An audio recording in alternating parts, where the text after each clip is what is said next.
Hello friends, मैं विनय पाठक। आज रक्षाबंधन है, इसलिए आप सभी भाई बहनों को जो है वो रक्षाबंधन की जो है वो हार्दिक शुभकामनाएं। मैं आपको और ख़ासकर बिहार के मेरे भाई बहनों को आज कुछ ऐसी बात बताने वाला हूँ जिसे जानना उनके लिए बहुत ज़रूरी है। आजकल बिहार में जब भी आप जो है वो बिहार के बारे में जब भी आप कुछ देख रहे होंगे, टीवी चैनल्स खोल रहे होंगे, आपको सिर्फ दो चीज़ें दिखाई दे रही होंगी। एक तो बाढ़, जिससे करीब करीब आधा बिहार जो है वो प्रभावित है, और दूसरा सुशांत सिंह राजपूत का मर्डर केस और उसमें होने वाला इन्वेस्टिगेशन, जिसके लिए बिहार पुलिस के कुछ ऑफिसर्स मुंबई में जाके डेरे डाले हुए हैं। और इस इन्वेस्टिगेशन में जो सबसे महत्वपूर्ण जो आदमी है और जिसकी जो है वो आजकल टीवी पे इंटरव्यू वगैरह चल रहे हैं, वो हैं हमारे पांडे जी। पांडे जी मतलब गुप्तेश्वर पांडे, जो बिहार के डीजीपी हैं। मैं आज सिर्फ उन्हीं के बारे में आपको चंद बातें बताऊंगा। पांडे जी जो हैं 1987 बैच के आईपीएस ऑफिसर हैं बिहार कैडर के, और वो फरवरी 2021 में रिटायर होने वाले हैं। और उन्होंने जो है वो डीजीपी का पदभार जो है वो फरवरी 2019 में संभाला था, जो कि 2 साल का होता है कम से कम। आजकल आप टीवी पे अक्सर देख रहे होंगे, पांडे जी जो है वो इंटरव्यू में या अपने जो भी स्टेटमेंट्स आ रहे हैं उसमें एक ही बात कह रहे हैं कि सुशांत सिंह राजपूत का जो परिवार है उसके साथ क्या हुआ ये जानने का उनको पूरा अधिकार है। इस मामले में फ्री एंड फेयर इन्वेस्टिगेशन होना चाहिए और जो भी मामले के तथ्य हैं वो सबको पता चलना चाहिए। पर मैं जो बात आपको बताने जा रहा हूँ वो ये है कि जब पांडे जी 2012 में आईजीपी हुआ करते थे मुजफ्फरपुर का, तब मुजफ्फरपुर से एक 12 साल की लड़की जिसका नाम था नवर्ना चक्रवर्ती, वो जो है उसका अपहरण हो गया था और उसका मर्डर हो गया था 18-19 सितंबर के रात को 2012 में। और उसके जो कुछ हड्डियां हैं वो 26 नवंबर 2012 को उसी के घर के पास में एक नाले में मिला था। शुरू में पुलिस ने ये थ्योरी दिया कि वो किसी के साथ भाग गई होगी। उम्र याद करिएगा 12 साल था, और जो है इसीलिए उन हड्डियों को उसके घर के आसपास के नाले में फेंका गया ताकि ये कहानी बनाया जा सके कि लड़की को ऑनर किलिंग में मार करके उसी के घर वालों ने फेंक दिया है। असल में ये मामला जो था लैंड माफिया से जुड़े हुआ था। कुछ ज़मीनें थी, उसके जो पिता हैं उसकी, उनका नाम है अतुल्य चक्रवर्ती, जो अब 70-72 साल के हैं। उनकी कुछ ज़मीनें थी जिसे लैंड माफिया जो है वो मांग रहे थे, जिसे वो नहीं दे रहे थे, और इस चक्कर में उन पर दबाव बनाने या उनको जो है वो ख़त्म करने के लिए ये साजिश रची गई, जिसके तहत उनकी बेटी को जो है वो अपहरण करके और मार दिया गया। उस समय जैसा कि मैंने बताया, पांडे जी जो हैं वो आईजीपी थे उस एरिया के। और घटनाक्रम कुछ इस तरह से है कि घटना के करीब 40 दिन बाद पांडे जी उस परिवार से मिलने गए। वहाँ के एसपी 33 दिन बाद गए और फोरेंसिक टीम घटना में 45 दिन बाद मौके पर पहुँची थी। ये है उस घटना का ये जो तारीखें और जो दिन मैं बता रहा हूँ वो इसलिए बता रहा हूँ कि किसी इन्वेस्टिगेशन में पांडे जी कितना सीरियस रहे हैं ये बात आपको पता चलना चाहिए। याद रखिएगा, वो एक 12 साल के लड़की का अपहरण और मर्डर का मामला था, जिसमें आईजीपी थे एरिया के पांडे जी। वो एक अलग बात है कि बाद में जो है वो इस इन्वेस्टिगेशन को लोकल पुलिस के बाद सीआईडी को दिया गया, और 2014 में इस इन्वेस्टिगेशन को सुप्रीम कोर्ट के डायरेक्शन के तहत सीबीआई को दिया गया। सीबीआई ने नवंबर 2018 में एक एप्लीकेशन लगाया सुप्रीम कोर्ट में, जिसमें उसने 6 महीना और टाइम मांगा इन्वेस्टिगेशन के लिए, ये कहते हुए कि उसने कुछ महत्वपूर्ण पुलिस ऑफिसर्स के स्टेटमेंट जो हैं वो रिकॉर्ड किए हैं, जिनमें उस समय का इन्वेस्टिगेटिंग ऑफिसर, एसपी और खुद आईजीपी यानी गुप्तेश्वर पांडे जी शामिल हैं। इनका भी स्टेटमेंट उसमें बतौर सस्पेक्ट जो है वो रिकॉर्ड किया गया था। जहाँ तक मामले में जो परिवार है उसके एलिगेशन का सवाल है, उन्होंने डायरेक्ट एलिगेशन पांडे जी पर लगाया था कि गुप्तेश्वर पांडे जी का इसमें जो है वो इन्वॉल्वमेंट है। पांडे जी के बारे में जो है वो एक और बात जो मैं आपको बताना चाहता हूँ वो ये है कि पांडे जी ने ये खुद जो है ये एडमिटेड है, सरकारी रिकॉर्ड में है कि पांडे जी ने 2009 में अपनी नौकरी से रिजाइन दे दिया था, वीआरएस ले लिया था। और ऐसा कहा जाता है कि उन्होंने ये वीआरएस बीजेपी के टिकट पे बक्सर से चुनाव लड़ने के लिए लिया था। आपको ये बात बताना रह गया था कि जो पांडे जी हैं ये बक्सर के ही निवासी हैं और ये अपने घर के करीब करीब पहले पढ़े लिखे व्यक्ति थे जिन्होंने संस्कृत से पढ़ाई की और पहले अटेम्प्ट में जो है वो इन्होंने यूपीएससी क्लियर किया और इनकम टैक्स ऑफिसर बने और सेकंड में जो है सेकंड अटेम्प्ट में ये जो है वो आईपीएस बने। और पांडे जी ये बात तो नहीं मानते कि बीजेपी के टिकट पर लड़ने के लिए उन्होंने जो है वीआरएस लिया था, लेकिन ये ज़रूर मानते हैं कि उन्होंने जो है पॉलिटिक्स में इंटर करने के लिए जो है वो वीआरएस लिया था, लेकिन किसी वजह से वो उन्हें ये वापस जो है वो आना पड़ा। और जो वजह जो अखबारों में लिखे जाते हैं वो ये है कि पांडे जी ने कहा कि उन्हें लगता था कि वो बहुत फेमस हैं और इस आधार पर उन्हें पॉलिटिक्स में आ जाना चाहिए, लेकिन बाद में उन्हें पता चला कि वो बिल्कुल फेमस नहीं हुए हैं अभी। तो जो इसमें जो सबसे गौर करने वाली बात थी वो ये थी कि एक बार अगर किसी का जो है वीआरएस एक्सेप्ट हो जाता है, वो ऑफिसर नहीं रह जाता, इसके बाद उसकी वापस एंट्री होना बहुत ही मुश्किल नहीं, बिल्कुल रूल जो वहाँ प्रिवेल्ड है उसके हिसाब से नामुमकिन है। और इस बारे में मैं आपको एक चीज़ और बता दूं कि एक अखबार ने जो है एक स्टेटमेंट जो है वो छापा था उस समय के होम सेक्रेटरी का, जो बिहार गवर्नमेंट के होम सेक्रेटरी थे। उनका स्टेटमेंट था, उनका नाम है अफजल अमानुल्लाह, जो कि 1979 बैच के बिहार कैडर के आईएएस ऑफिसर हैं और वही उस समय जो है वो होम सेक्रेटरी थे। और उन्होंने खुद उस ऑर्डर को जो है उस एप्लीकेशन को रिजेक्ट कर दिया था जिसमें कि इनको फिर से रीइंस्टेट करने के लिए जो है वो एप्लीकेशन लगाई गई थी और ये कह के कि इसमें अगर कोई निर्णय हो सकता है तो सिर्फ भारत सरकार ले सकती है और इसमें जो है वो चीफ मिनिस्टर के जो मुख्यमंत्री हैं उनके जो है वो उनके पास कंसिडरेशन के लिए ये चिट्ठी जो है वो भेज दी गई थी। हालांकि बाद में वो तब जब उनको रीइंस्टेट किया गया तब वो होम सेक्रेटरी नहीं थे और होम सेक्रेटरी बदल गए थे, कोई और आ गया था और इस तरह से जो है वो पांडे जी जो है वापस फिर से जो है वो पुलिस डिपार्टमेंट में आ गए।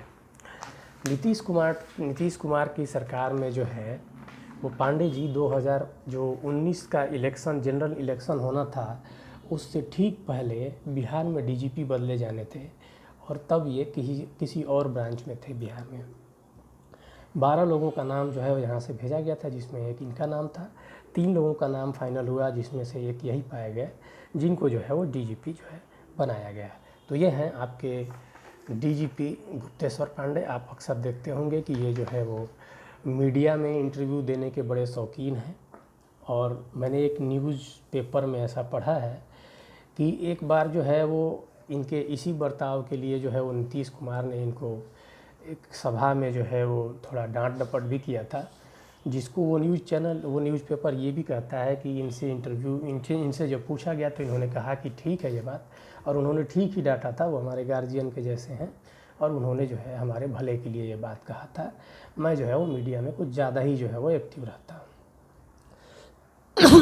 दोस्तों, बिहार के कानून व्यवस्था जो है और बिहार में किसी मैटर को कितना सीरियसली इन्वेस्टिगेट और कितना ट्रूली इन्वेस्टिगेट किया जाता है, ये बात तो आपसे छिपी नहीं होगी।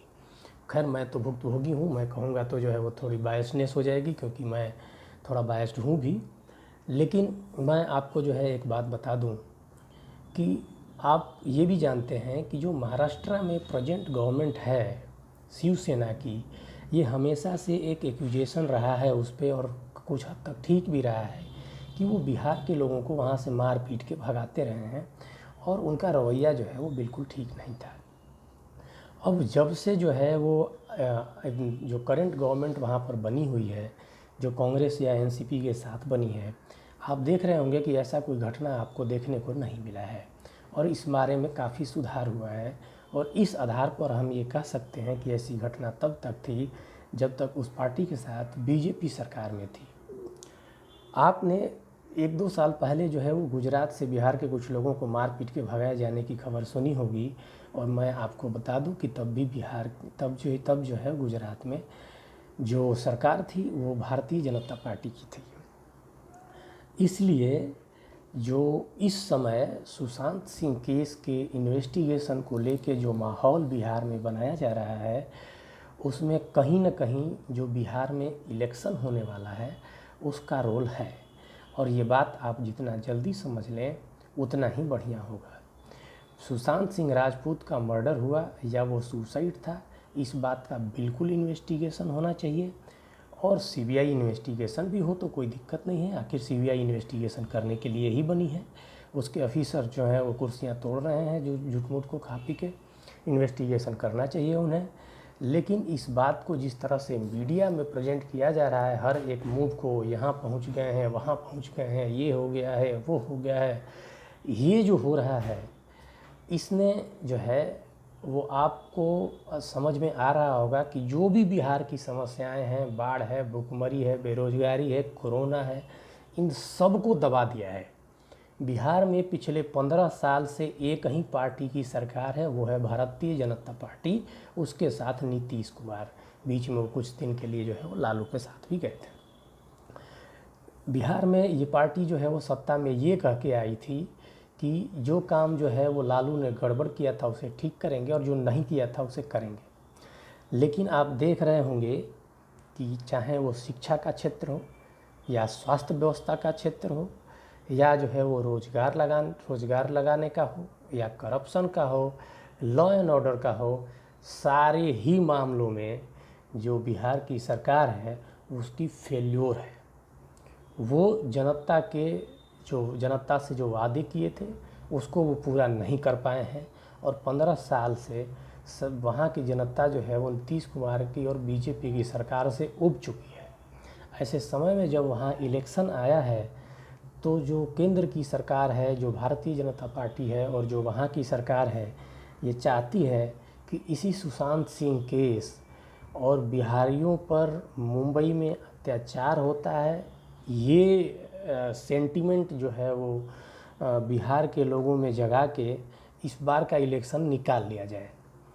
और इस बार का इलेक्शन जो है वो एक बार निकाल लिया तो फिर 5 साल में न जनता उन्हें हटा सकती है और न कोई सवाल पूछ सकती है। सवाल पूछने पर आपके साथ क्या होगा ये तो आप देख ही चुके हैं।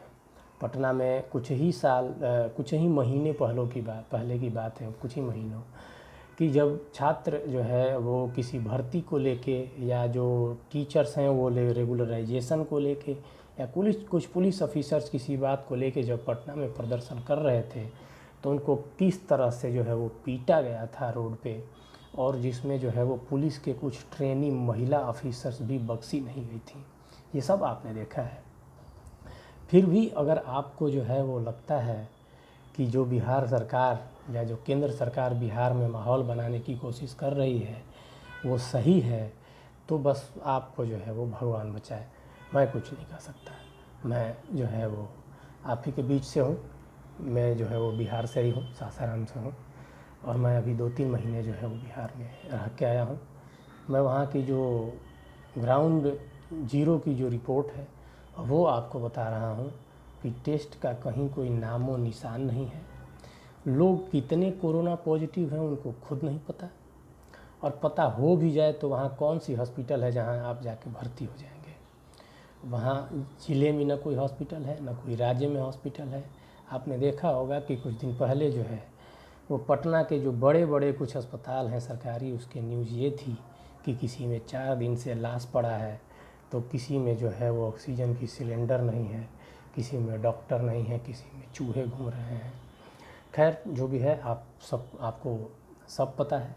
और बाढ़ की बात है तो आप जानते हैं एक नई नवेली पुल जो बनी थी वो बह गई, और वहाँ के जो हुक्मरान हैं वो ये कह रहे थे कि बाढ़ आई है इसलिए बह गई। तो क्या पुल सूखे के लिए बनता है? बिहार में बाढ़ आएगी ये बात क्या पुल बनाने से पहले पुल बनाने वालों को नहीं पता थी? बात ये नहीं है कि बाढ़ आएगी या नहीं आएगी, बात ये है कि जब आपको पता है कि बाढ़ आती ही है तो आपने बाढ़ को ध्यान में रखते हुए ये सारी चीज़ें क्यों नहीं किया। और आपने जो है वो दो बाढ़ के बीच में, पिछली साल जो बाढ़ आई थी और इस साल जो बाढ़ आई है, उसके बीच में आपने बाढ़ से बचने के लिए क्या किया है। ये सारी बातें जो है वो सवाल हैं जो आपको जो है वहाँ प्रचार में जाने वाले, हालांकि प्रचार में तो जाएंगे नहीं, आजकल तो प्रचार जो है वो ट्विटर पे, फेसबुक पे और व्हाट्सएप पे चल रहा है, जिसे आप खूब देख रहे होंगे। खैर, उससे भी ज़्यादा ज़रूरी जो है आजकल राम मंदिर है, उसमें मैं फ़िलहाल कुछ बोलूँगा नहीं, वो बनने दीजिए, बन रहा है। मैं आपको सिर्फ ये कह रहा था कि आप जब भी गुप्तेश्वर जी का इंटरव्यू देखें टीवी पर, या जब भी सुशांत सिंह केस को जो है वो केस के बारे में सोचें, तो इतना ज़रूर सोचें कि ये सब जो इस समय किया जा रहा है उसके पीछे कोई और एक मंशा हो सकती है। मैं ये नहीं कह रहा हूँ कि वही सब है। हाँ, एक बात ज़रूर है कि मैं फिर से एक बार नाम याद दिला दूँ आप लोग, ये नववरुणा चक्रवर्ती जो कि 12 साल की लड़की थी, अतुल्य चक्रवर्ती की, जिसका कि 2012 में जो है वो मर्डर हो गया था, और जिसमें जो हमारे डीजीपी साहब हैं वो भी एक सस्पेक्ट हैं, और जिसमें सीबीआई इन्वेस्टिगेशन चल रही है। हालांकि उसी दौरान ये डीजीपी बना दिए गए हैं, वो एक अलग बात है। इस केस को भी एक दो बार जो है अपने दोस्तों से, साथियों से, न्यूज़ चैनल्स पे किसी से पूछिएगा। आखिर जस्टिस उनको भी तो चाहिए ना। ऐसा क्या स्पेशल है सुशांत सिंह राजपूत के फैमिली में जिनको जस्टिस चाहिए और ये अतुल्य चक्रवर्ती को नहीं चाहिए? क्योंकि उसमें एक सस्पेक्ट जो है वो डीजीपी भी हैं। लास्ट में मैं ये बात बता दूं कि ये सारा जो न्यूज़ है, ये जो भी बातें मैंने बताया है, ये 2 ऑनलाइन न्यूज़ पेपर्स या 3 कह लीजिए, उसमें जो है वो अंकित है, जिसमें कि कुछ पेपर्स भी जो हैं वो कोट किए गए हैं। जैसे सुप्रीम कोर्ट में जब सीबीआई ने जो है वो जो एप्लीकेशन लगाया है उसकी जो कॉपी वहाँ जो है अपलोड है फ़ोटो, और भी कुछ पेपर्स हैं, न्यूज़पेपर के कटिंग्स वगैरह, ये सब आप वहाँ देख सकते हैं। अगर आपको लगता है कि मैं कोई बनी बनाई जो है बातें यहाँ खुद से बना रहा हूँ, बाकी आप खुद समझदार हैं। धन्यवाद।